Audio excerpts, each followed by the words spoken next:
You know, bait progression is a really important thing in fishing. And when I say a bait progression is I have several different rods rigged up for the temperament of these fish, how they're reacting to my baits, depending on pressure and depending on how long that they've, been there and seen baits. They get smart. These fish are getting smart. So the first thing that I'm gonna pick up whenever I pull up on a place and I know there's fish there, if I can see them, blowing up on top of the water or whatever, I know there's fish on a place, I'm throwing something big, a reaction bait, such as a crankbait. This is a Rocco 6, and I'll throw him in there first if I know that they're biting, okay?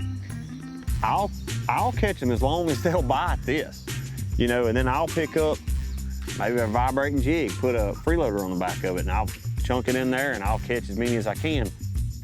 A lot of times what happens is after you catch 3 or 4 or 5 fish, you pull them fish away from each other and they kind of disperse. Then you don't have that competition side, so then you got to pick one off here, one off there. My next choice when they get finicky is a jerkbait.